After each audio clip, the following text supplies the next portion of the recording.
Hello, everyone, and welcome to this week's rally show. Yeah.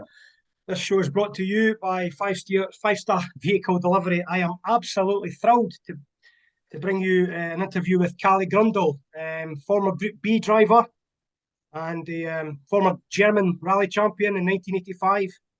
Kalle, welcome. Thank you. Thank you very much. How are you doing? Oh, quite well. I have the corona since couple of days. Yes. Okay. So my wife and me, we are at home with COVID-19. Oh, are you feeling okay? It's okay. It's getting better. Okay. Right, Kalle, let's start at the very Yeah. beginning. Well, you started out in 1974, Kalle. What got you into the sport? No, I didn't understood. But, can you wait 1 second? Because I see I have not so much battery. Okay, So I would like to connect it that's okay. before it's gone. Like, oj.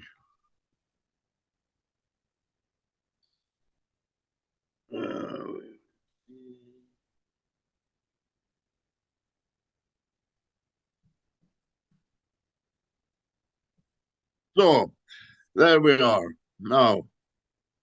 Right, Kalle, how did you get into rallying? How I was it was some a friend of mine. He have a big brother. He was interested in motorsport, and he bring us into this. And then I was a little bit interested, and then later on I went into the Air Force as a pilot, and I was there for 4 or 5 years. And when I stopped there in the Air Force, then I start to drive rallies. And I had during the time in the Air Force, I had a Simca 1000, and me and a friend of mine, a colleague, we were out in the forest nearly every day and was driving around and have some fun. And then I stopped the pilot business and start to rallying. And then I bought, after a couple of rallies in the Simca, I bought a Saab 96, Yeah, and then it starts for real. yeah. Can you believe it's nearly 50 years ago? Pardon? Can you believe it's nearly 50 years ago that you No, started? no. It feels like last week. It's unbelievable. So you started out in Saabs. Uh, Did most people in Sweden have Saabs back then? Yeah, it was uh, Saab or maybe Volvo.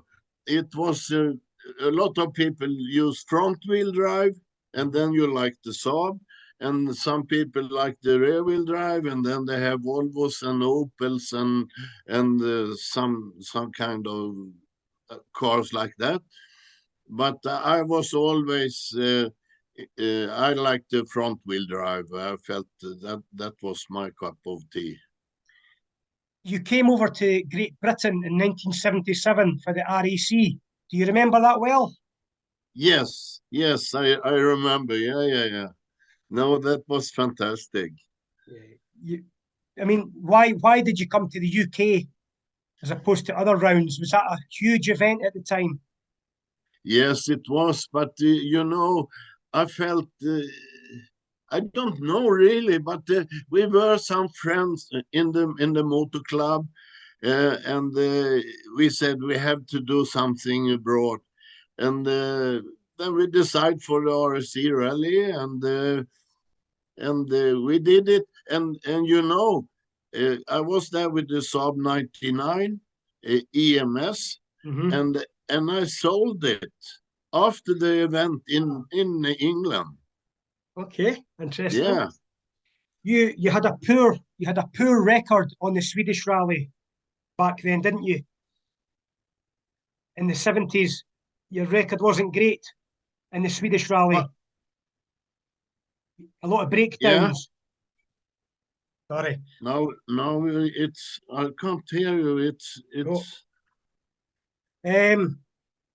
So, why did you change to the Volkswagen Golf in 1982? oh it's a long story. Because I was driving the Saab 99 Turbo, Mm-hmm. and in a Swedish championship event, I was starting. I had starting number one, and I did a very bad crash because I was flying in 150 kilometer per hour, and when we landed, the left rear wheel was gone.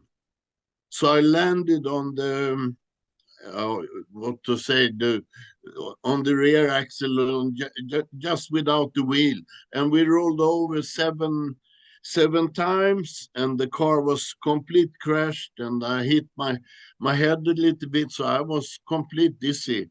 And after a while, they bring me to hospital, and but it was no major drama. It was only I hit the head a little bit, but the car was complete gone.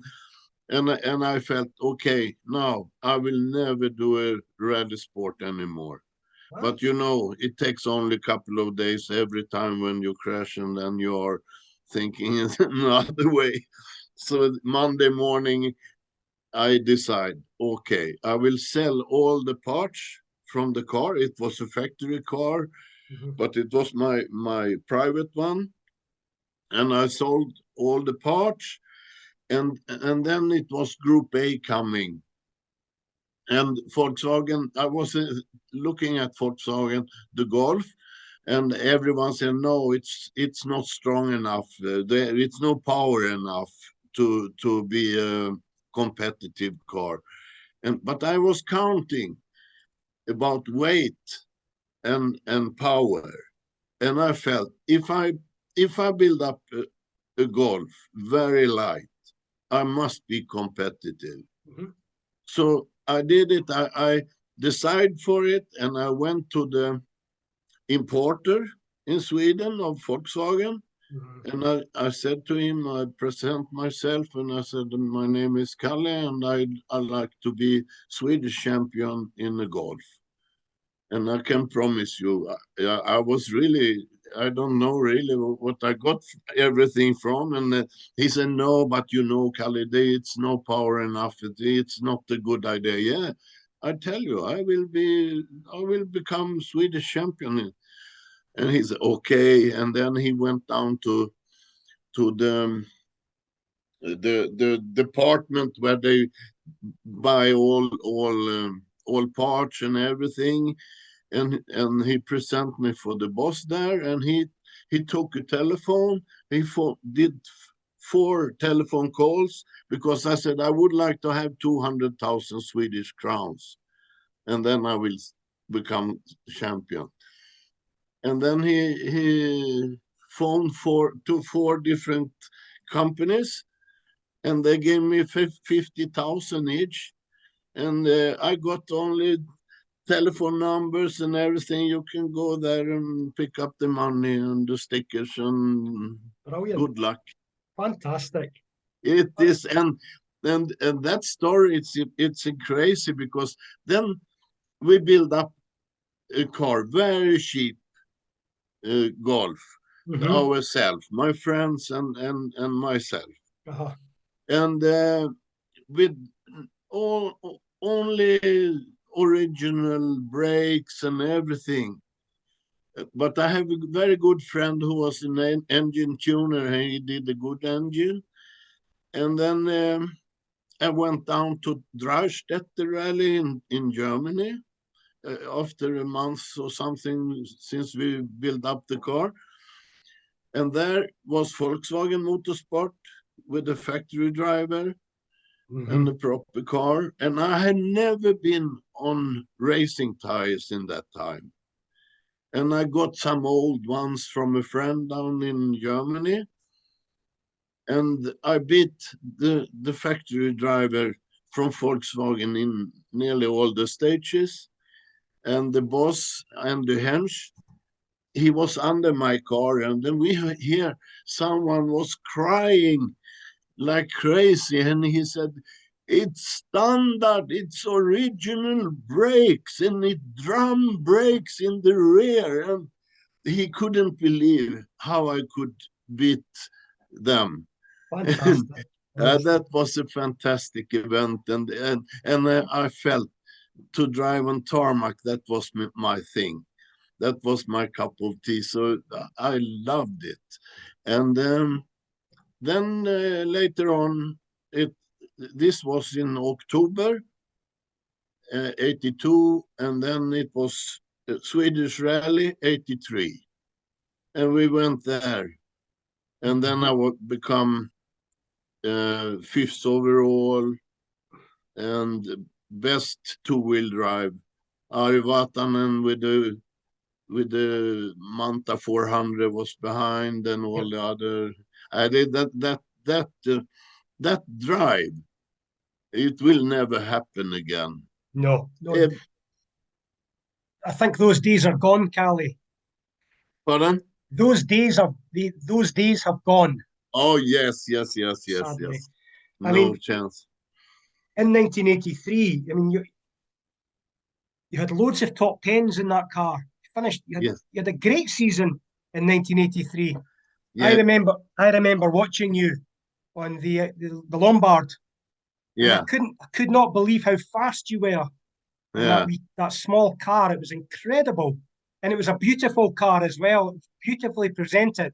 Yeah. I love that car. You know. Very nice. Very nice. No, it was a fantastic year, because the result from Swedish Rally, and then Volkswagen Motorsport phoned to the importer in Sweden and said, "This Grundel, we would like him to come to drive our factory car," because they didn't believe on the Golf in Group A. So they put it down in the cellar, the complete team. Mm-hmm. But then they saw this result. Then they bring everything up and call me and ask me to come. And then I did the championship and nearly won it overall, but I was second overall and winner of Group A. They didn't believe this. And I start in the mid-season. I start to tell them, we must go to RSC rally. And they say, no, it makes no sense. The car is not fast enough and no power enough and so on. But I said to them, I can assure you, I will be in top 10 overall if we go there. And they didn't listen. They said, you are so crazy. It makes no sense. And then I was asking every rally. I said, RSC rally, we have to go there. And then suddenly they were fed up about this, and they said, okay, Kalle, we go there. Okay, I'll tell you, top 10. Right. And then in the first rest halt, we were seventh overall. Mm-hmm. And the boss, he was complete shocked. He was he said, I have been in this business so long time, but I never had so many journalists around me. So Incredible. it was, and that makes, I only would like to say, and that because then I start to say, we must do the World Championship next year. And they say, oh yeah, they start to believe, and that's why they started. Well, you were the very next event after the Lombard RAC was the Monte, and you got a top 10 there as well, didn't you? Yeah. What did you get? Ninth overall in Monte Carlo in 1984.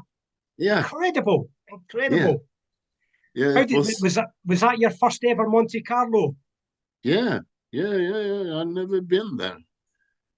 How did you find that event? What did you think of the Monte? Hmm? What did you think of the Monte Carlo rally? Did, you Oh, know, and that year was nice because it was a lot of snow. Mhm. So it suits me very well. Yes. And I did a very good trick they didn't believe because you can't use you have to use normal studs Uh-huh. in Monte Carlo. And I said, Pirelli, they don't have any good tires for that. But we have a tire company, Gislaved, in Mhm. Sweden, and standard tires. And I said to them, I believe these tires are better than the Pirelli tires. Yeah. And so we took some of them. And I did some stages and did very good results with these standard tires. And that was also they said you are absolutely crazy. Amazing. Amazing. But you also, that year, Kalle, you finished sixth on the San Remo. Yeah, That that was incredible. What yeah, a result, really. And a front yeah, wheel drive, underpowered car. Incredible. yeah. And you know, Jean-Pierre Nicolas, he Mhm. was there driving the Peugeot Turbo 16, and I overtook him in one stage. Goodness. That's incredible. Yeah. So what were your plans at this time? Did you want a full works drive with a top team? No, I didn't understand. What what did you want at that time? Did you want a full works drive with a top team, Audi, Lancia, or were you just happy in the golf? I never been, uh, I never dreamed about to come to become factory drivers. So I was happy to be factory drivers for Volkswagen. That was for me. It was as as far as I could come. I thought in that time. So no, I was so happy to drive for them. So how did you get the Peugeot drive, Callie? I believe it was Sean Todd. He watched me in many events, 84 in World Championship, and then I believe he knows that I had done the German Championship. So I believe that it was he took contact with Peugeot Germany because he want to have the Turbo 16 in different countries, like in England, like in Italy, and in many countries. And I think he told them, try to have Kalle to drive for you next year. And and then we start to discuss, and I spoke to Chantot, and he said, if it works well, I will give you a couple of drives in World Championship. How did you feel when you got that drive? It must have been like Christmas. Yeah, it was, and that was so. It it my first memory. It was I was going. They said you have to go to Magny-Cours, the racetrack, because the team who prepared the car was based on Magny-Cours, Mhm. and they said you come there and you will test the car. And Jean-Pierre Nicolas, he was coming also from Paris down, and he showed me. First, he was driving there and showed me, and I felt, shit, what have I done? Because I already signed the contract. I felt this is too much power. I cannot handle that.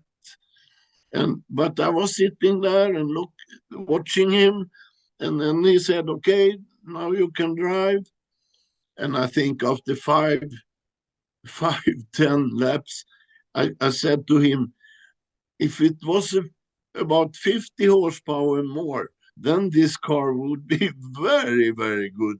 And he was looking at me, are you crazy? And then I was driving, and I think after a while, I took his lap record on Magnicur, and then he said, "Okay, thank you. You can join yourself now, rest of the day," and I go back to Paris. And he took his car and went home. Fantastic. I mean, you got to grips with the car very quickly. I mean, you won 9 rounds of the Yeah, German Championship. yeah. Nearly every stage I did. Who was your competition that year, Kalle? Mm? Who were you up against that year? It was, it was. Ooh, yes, but sometimes it was coming. Mark Duer with the Ah, Quattro and Stig Blomqvist with the. They bring Stig there to beat me because Audi, they hate this. A French car on French tires in Germany, they were not happy about me. So they would like to stop me and to show that we can beat him. so did you get good press back home in Sweden? You know, column inches, good press. Yes, yeah, it was, but not so much about the German championship, not so much in Sweden. Okay, okay. So let's talk about 1986. Why did you leave Peugeot to go to Ford? Um, I did 1,000 legs with the Peugeot, and I did the RSC rally, Mm, and they cheat me. They took, because I could have won in before Ari Vatanen's crash 85 mhm. in Argentina. Yes. Um, they called me, would you like to do the tire test for 1,000 legs? But I shouldn't drive. It was Mm. Salonen and Vatanen, they should drive, but they want me to test tires. And I go there, and then after I test the car one time, I said, why you are driving rear wheel drive only? No, it's not rear wheel, it's four-wheel drive. No, no, no, I don't call it four-wheel drive. You have 30% torque split, Yeah. 30, Yes. 70. And it was like to drive a rear wheel drive driven car. And I said, it's so slow to drive like that. No, no, but you are here to test tires.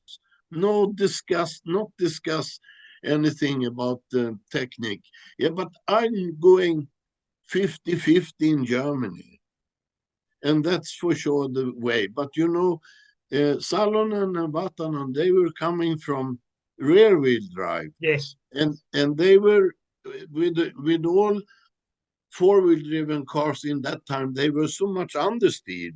Yes. But the only two who handled this in that time, it was Stig Blomqvist and me, because we came from the Saab 99, and Yes. that was a terrible car Yeah. normally, but we handled it with left foot braking and everything. And it was the same technique in these cars. Mhm. So during this test, the engineer he told me, okay, Kalle, you do the tire test, and afterwards I will give you 50-50, and you can show me what you mean. Oh, okay. So we did the test one week, and then we were ready, and he said, okay, now I will block the center diff now. And I was 2.3 seconds per kilometer faster. Wow. So, and then Ari had the crash. Chantot phoned me in Sweden. I was in our summer house, and he said, can you drive for us in 1,000 legs? Because now Ari is so bad hurt. And yes, why not? But I said, I have two things who have to be. A Recaro seat Uh-huh. because they used the Sparco seat, and that's why he was so bad hurt, because Yes. his seat was broken. Yep. And then talk split 50-50. And he said, yes, no problem. You can fly over today and start the recce. And I was doing the recce, and during the recce, he called me. He said, Kalle, sorry, but you cannot have 50-50 talk split. You must have 30-70. No, but this was two things why I said yes. I have to have it because you know why. Okay. He said, I will talk to the engineers again because they said the front axle it's not strong enough for this. And I said, bullshit, because I'm driving on tarmac in Germany with this, and no problem. And then he called me. He said, okay, it's okay. You will have it. So I continue doing the recce. And then the car came. And then we have the full speed to shake down for the rally car. And I was fastest overall, so I was happy about it. And it was quite a fast stage, but with a lot of jumps and so on. But I felt okay. It's okay. And Salonen was a little bit upset, so he would like to test my car. He wondered why Wow. I beat him. And so he tested my car, but he said, no, your car is not better than mine. So okay. And then the start came, and then you remember I went off and hit the car very badly. Yes. Because I have to decide to drive, to hit the camera guy or hit the pole, this lamp pole. That's right. And after half the rally, then the car was complete, not drivable normally. But I asked Chantot, I have to continue, and my job was to become fourth or fifth overall to pick up the points for them. And I felt I have to do it, even if it's not possible. I have to do it. So I was fighting like hell. And after half the rally, Chantot came to me because why I went off, it was they cheat me. The torque split was 30-70. Yeah, and then I going sideways, and I react like in a Saab, to give only to steer and give power to straighten it up. But he react like a rear wheel drive. He want to slide even more than I gave power, and that's why I lost the car. And then he came to me, sorry, Kalle, but you know, you have 30-70. And I said to him, do you think I'm stupid? That's why I went off. I felt it immediately that you cheat me. And that was one thing. And then the RSC rally came, and we did that. And the first day in the parks, I was in the lead. And I decide all my tires, but and Timo Salonen was looking a little bit what I would like to have and would like to have the same. And suddenly I came to this, I think it was service before Sutton Park. And I would like to have a new intermediate tire from Michelin. And I said, I would like to have as the plan. And they said, no, we don't have them. Yeah, I know we have it because we planned it, and I should have them first in Sutton Park. No, you have to decide for something else. And then I was a little bit upset, but I said, then, okay, we take slicks. And but it was before Alton Park, and then it was a little bit wet, and slippy. So then I did a full speed spin, and and I lost time and I lost the lead. And then we continue, and then come the night, and then they have a new gravel tire, quite a soft one because it was cold, it was frosty. And I said, I wouldn't want to have the softest one, the new one.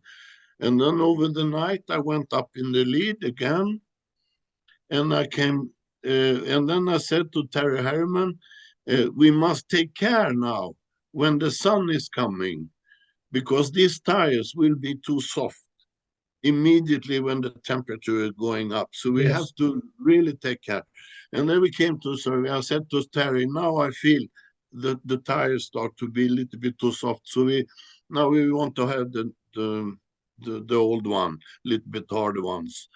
And came to service again, and they said, no, you can continue with these tires. No, I want to have a little bit harder one.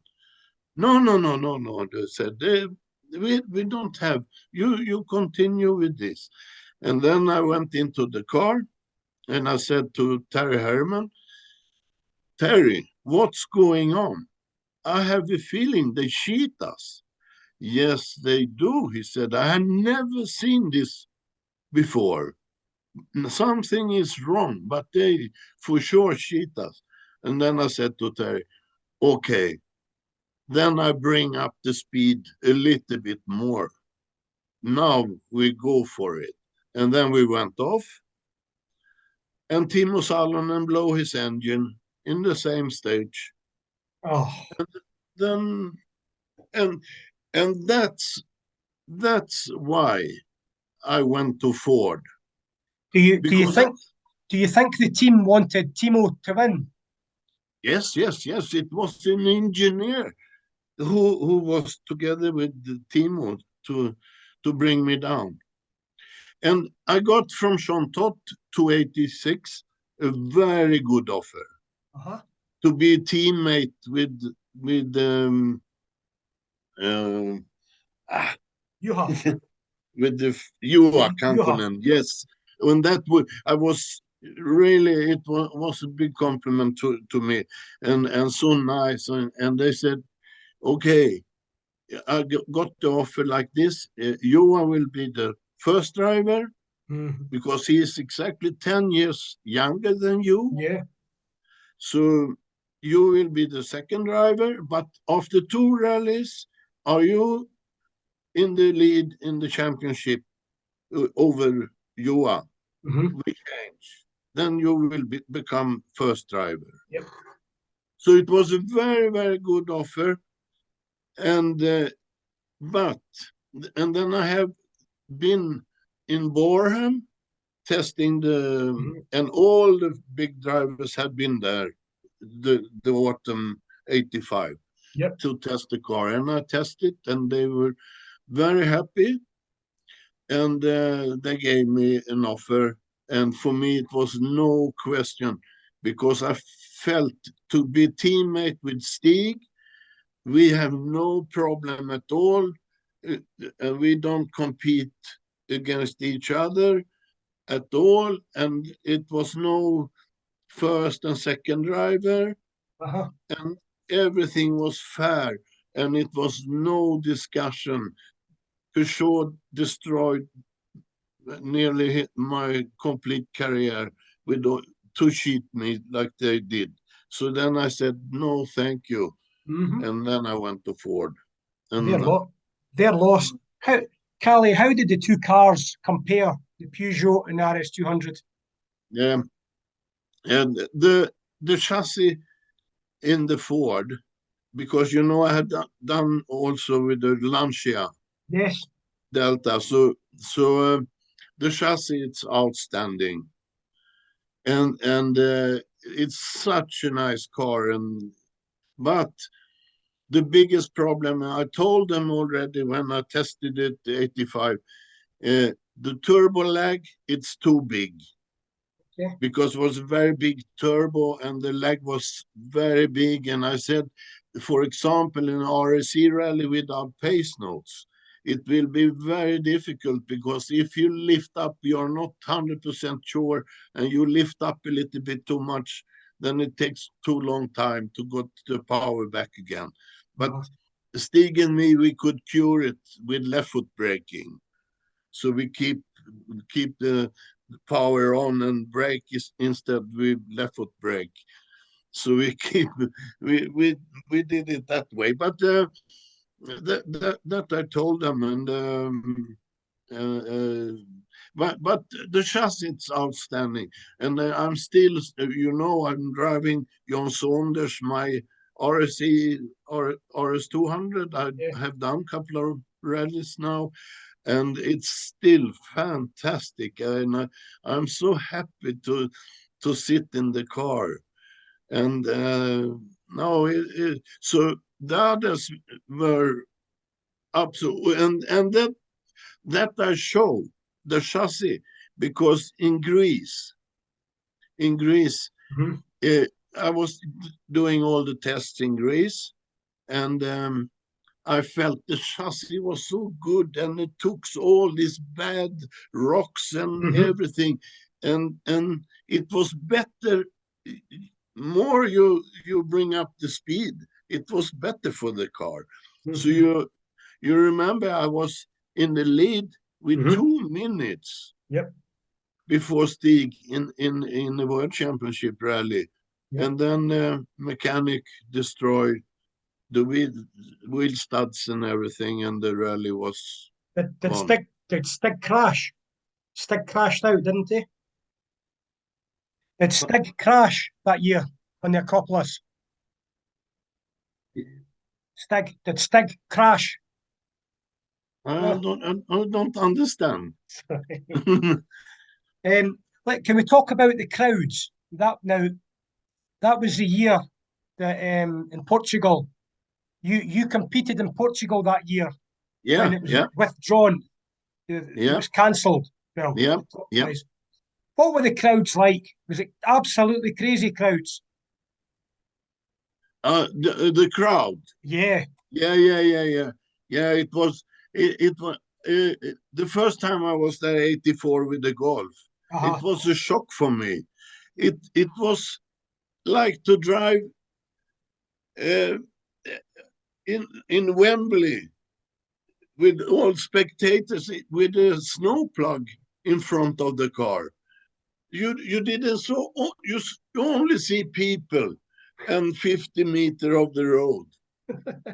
And I was complete shocked in 84, and then to 86, the organizer, they said, we cured this problem. It's no problem. We have so many military guys now standing to keep the spectators away. But the only difference was that the people have uniform instead of normal. The military guys were standing on the same place. Yeah. But with the uniform. That was no, it was terrible. It was terrible. And what's happened there, it was really bad. And Henry in Corsica. Oh, yeah. Did you know Henry well?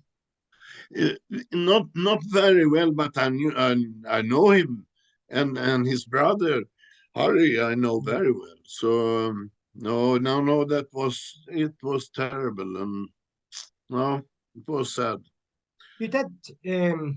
How did the Lancia drive? You drove for Lancia on the Thousand Lakes. Thousand Lakes, yeah. How did that come about? Yeah, it was because of his accident.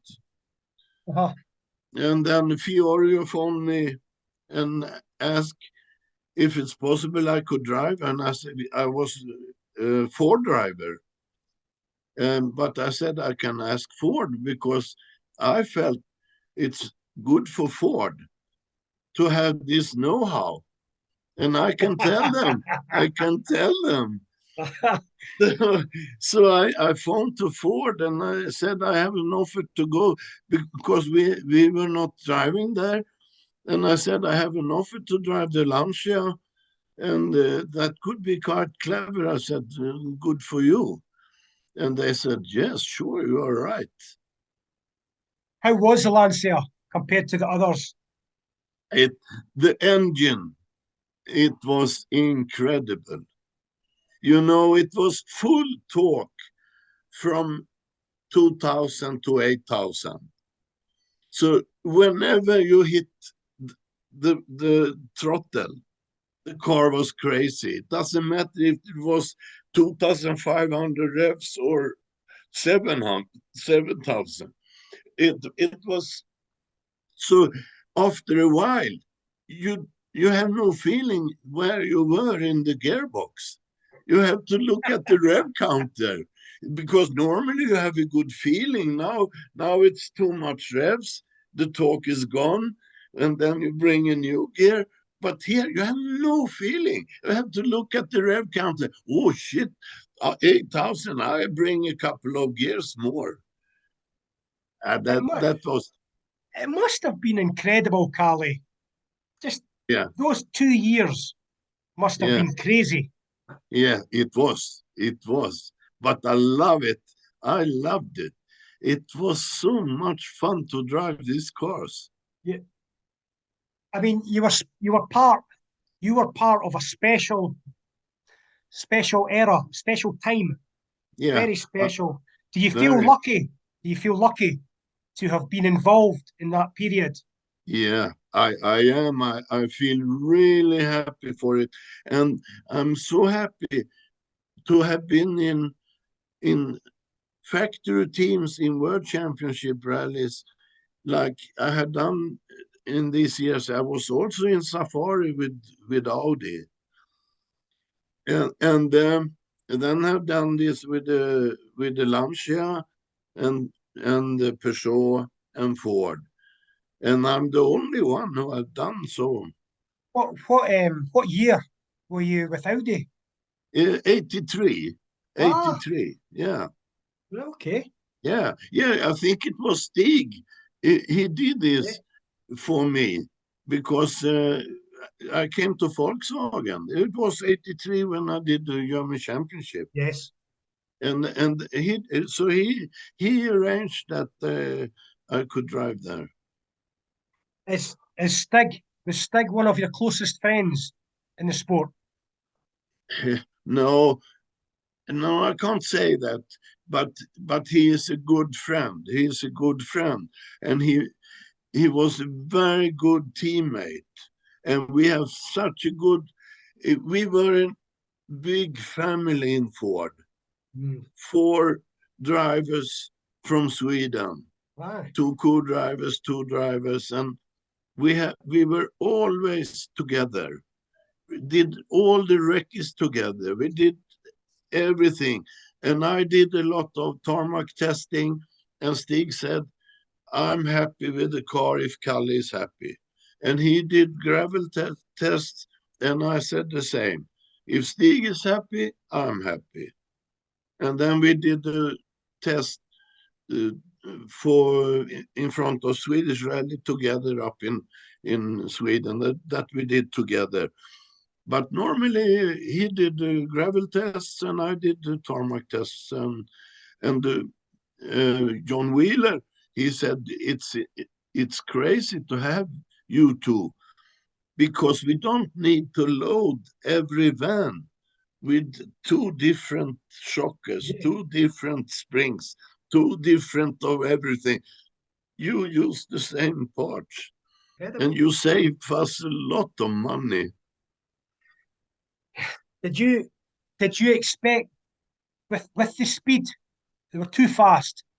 Did you Yeah, expect them to get banned? Was it no no, surprise? no, no. I didn't think about that for sure. But sometimes, because it was, you know, you didn't need many meters from 0 to 200 in that cars, and you between the trees and there. So sometimes you were thinking if something with steering or something happens, will broke, it will be disaster. And even that the plastic was not big, not so safe. You Yeah. felt not so safe like in a normal steel car or steel body. How when Henry died, did that did you ever consider, what could happen to yourself?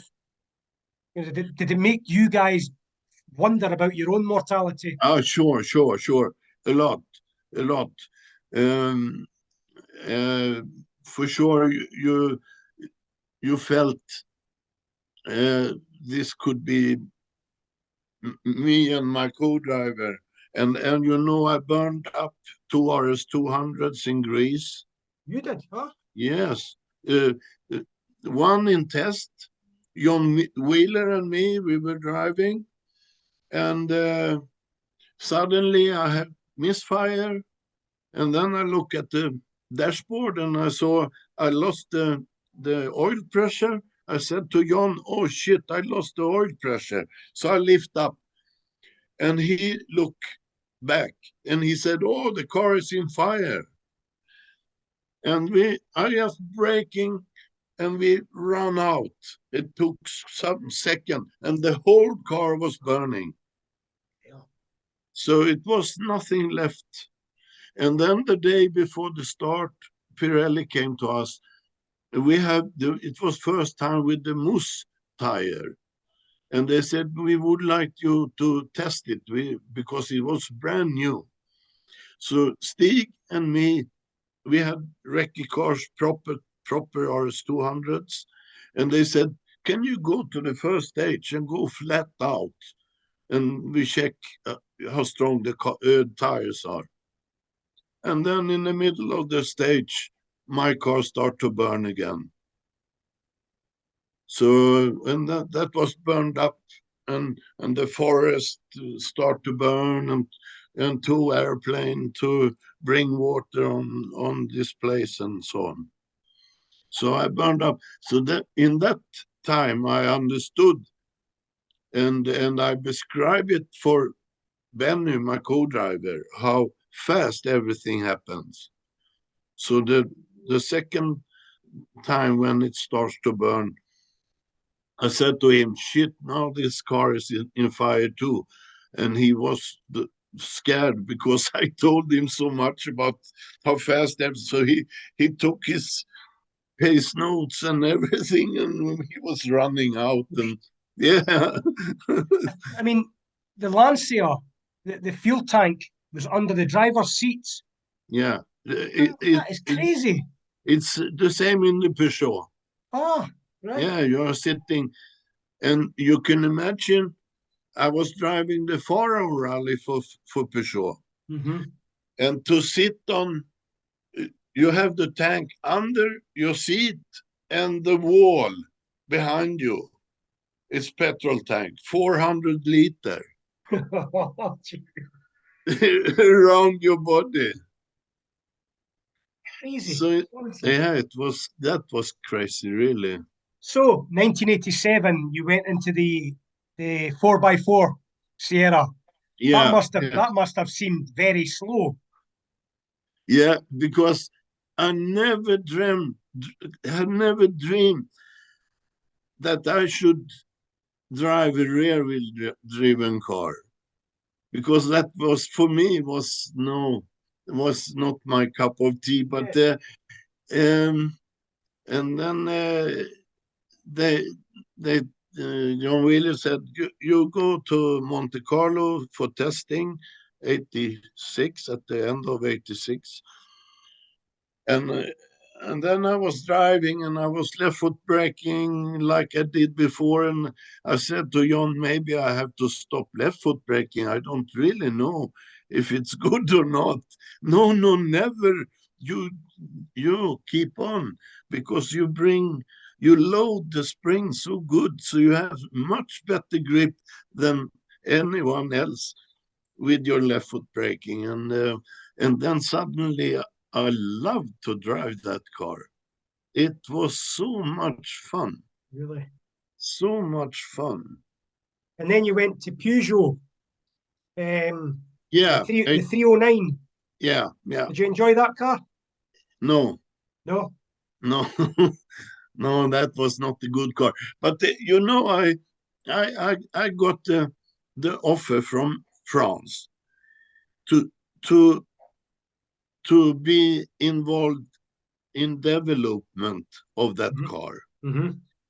And they want me to drive the British Championship and the German Championship Ah, and even test for the factory. ah, So that was my job that year.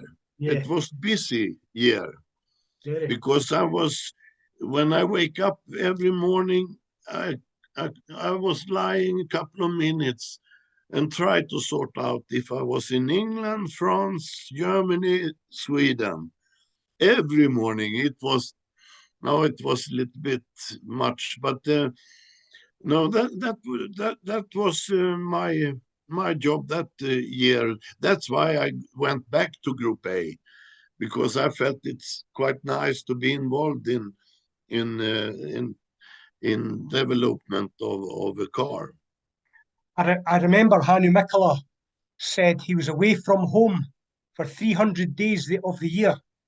Yeah, I count out couple of years, and I was out 200 between 250 or 300 days per year. So I'm that going to I'm, was I'm going to just give you some questions, Kalle. Just some quick questions before we finish. Apart from Stig, who was your favourite teammate? uh, I think because I have a very good contact and with Salonen and with Ari too. But Ari was a little bit tricky, but I like him very much. And but Timo, I like very much. We had a lot of fun together. So I I like them really. And but I'm half Finn. Ah, I didn't know My that. mother, yeah, my mother coming from Finland. She came from Finland, Ah, and my father came from Värmland, the area of Swedish rally uh-huh. before. Mm-hmm. So no, I'm half Finn. What is your favourite memory? Looking back, what's your favourite memory in rallying? Oi, oi, oi. It's so many. It's so many. So I cannot say, but a rally I like most of all. It's Thousand Lakes. Ah, I love this because it's one dimension more when you fly so much. And I loved it to plan, to jump out yeah. sideways and land in the ditch or something like this. And you have to be so precise. And and on Impoya, the stage in Thousand Lakes, it's a fantastic. It's a dream to drive. You have driven all the Group B cars.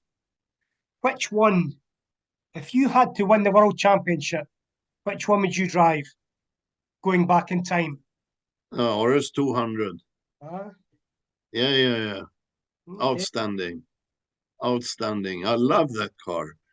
It's like it's no, it's me. What's your biggest accident in the sport, Callie? Oh, the biggest is RSC Rally 84 In the golf? in the Golf. What That happened? normally I shouldn't be in live. My co-driver and me, and it was in Wales during the night, and in the right-hand corner, I cut a little bit too much and hit a stone, and a ball joint to the steering Mm-hmm. was going apart, and the car was not possible to steer. So we were flying over the edge and flying down 50 meters about, landed with the roof on a tree. And the car was, we had a roll cage in aluminium. And that was our luck because it was so soft. So the tree was lying and the roof and everything in between the dashboard and our chest. Everything was like this. And the doors was gone, but the car was moving around the tree and was sitting there. And it was to the bottom. After this tree, it was 300 meters down to the bottom.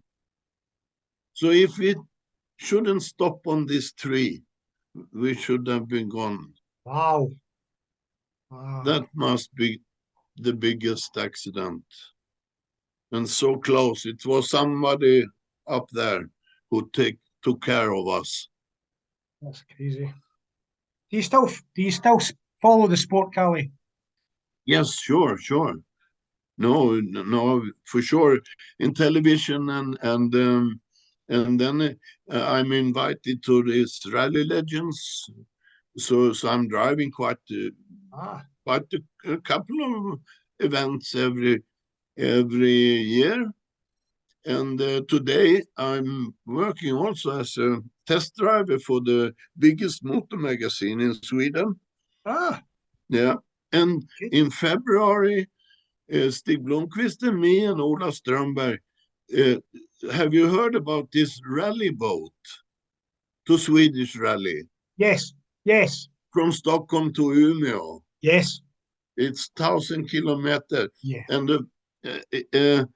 the guy who came up with this idea, I was coach for Swedish junior team in 5 years, and he was one of the drivers, and he come up with this idea, and now it's going. So Stig and Ola and me, we are going there to be guides, and even in the evenings and so on, we will sit there and talk about old memories.